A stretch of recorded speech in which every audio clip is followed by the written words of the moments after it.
Do not buy the Yu-Gi-Oh! Mystery Power Box. The new Yu-Gi-Oh! Mystery Power Boxes have been the topic that a lot of people on Zodiac Duelist and Yu-Gi Tubing, for that matter, have been talking about for the past week or so. These started popping up in Walmarts and Targets and Toys R Us, I believe, as well. Basically, they are, depending on where you go, anywhere from $21 to $26. I don't think that were cheaper than that. I think that's usually what they range around. And in short, they're a huge ripoff, I think, at least. What I was testing this video and why I bought one was to see if Alex Cimo, the guy that you love and know and are subscribed to probably, I was going to see if he's lying. How bad a value is this product really? And I also wanted to talk about pack opening channels in general. And I also wanted to acknowledge that I recently as in yesterday, hit 10,000 subscribers. And I wanted to sort of go through where I came from, where I'm headed towards, and just my general thoughts on that. But as far as the Mystery Power Box, one of the things that I find interesting is on the very front of it. It advertises that you can look for a randomly inserted PSA 10 Cyberstein, and I think people have found graded cards in these boxes, but they were through BCCG, and that's not what the one advertised in this box is. And they seem to always be Chaos Emperor dragons. So that's kind of weird. So there are graded cards in some of these boxes. I've seen people pull those. The other thing that was interesting is that on the front of the box, it says there's 3 booster packs, 5 bonus packs, and 1 structure deck included. But if you flip it over to the back of the box, it also says there's 1 mystery item and 1 bonus item. Now, from what I can tell from other people's pulls, first of all, what the hell is the difference between a mystery item and a bonus item? I don't fucking know. But from what I can tell, one of them, the mystery item or the bonus item, we'll say the mystery item. The mystery item is the battle pack mats that they include. I think you're supposed to just get one of those every single box. I don't think it's ever anything different. I've only seen different battle pack 3 mats, so I don't think it's super changing. And then the bonus item, I think, is supposed to be an older set in a foreign language, and it looks like I've only seen Spanish ones pulled. So like in mine, I had a Spanish Legend of the Blue Eyes, and I don't know why. Okay, first of all, I don't know why they advertise them separately on the back if they're always going to be the same thing. Probably because no one wants Spanish packs because they're lower valued. But I feel like you would advertise the mystery item and the bonus item on the front of the box, not the back of the box. That was kind of weird. But as far as value goes, let's talk about pack opening channels, because a lot of people buy packs anymore. In terms of the competitive landscape, I know I don't really buy a lot of packs. I can't remember the last time I bought a pack, especially like hoping to pull something. So I think that anyone that's buying packs hopefully knows that they're not going to plus off of them. So if we completely take that out of the equation, which is difficult because I know some people out there do believe truly down in their hearts that they are going to plus off the packs that they buy. Well, you're not. I mean, some of you are, but the majority of you won't.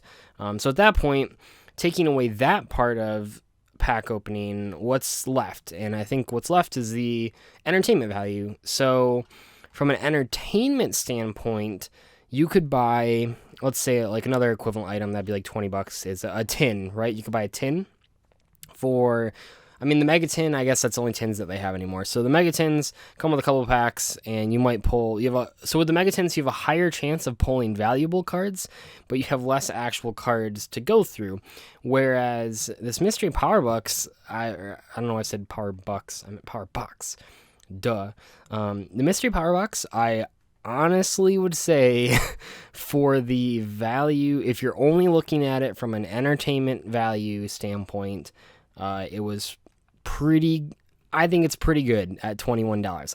I don't think it's good at $26, but let me break this down for you. So they all come with 5 battle packs, 3 standard packs, and then 1 standard Spanish pack or whatever, from the looks of it, and a structure deck. I think it only can be the original zombie structure deck or the Dragoonity structure deck.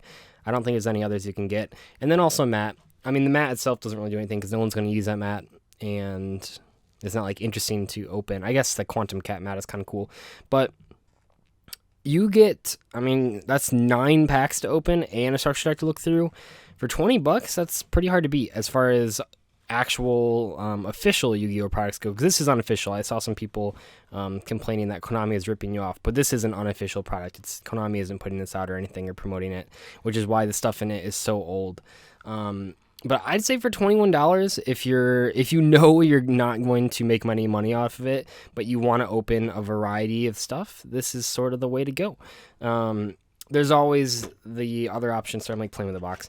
There's always the other option of you would just buy these packs online for less, and that's true, but waiting sucks a lot. So I think if you're like looking for an impulse buy in like a Target or a Walmart, this is like the way to go. And that's not to say, see, the hard part here is that Cimo's video was focused on the actual, are you ever going to plus off of it? And the answer is no, absolutely not.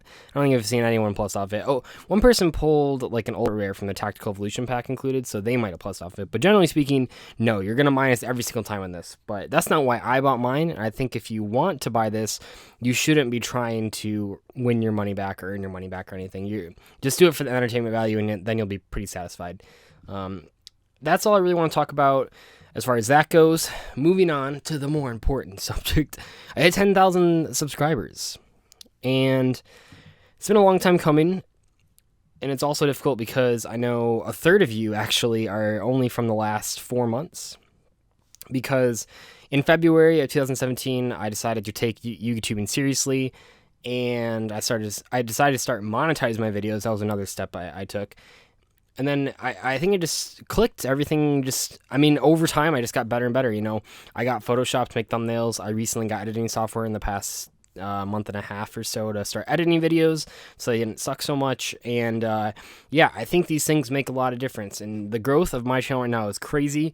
I'll keep it on the low so we don't start any beef with people. But no, there are several channels that have 10, 11, and 12 up to like 15,000 subscribers that I am growing way faster than, and that I really want to pass. I consider them not enemies, but I'd say rivals is a better word.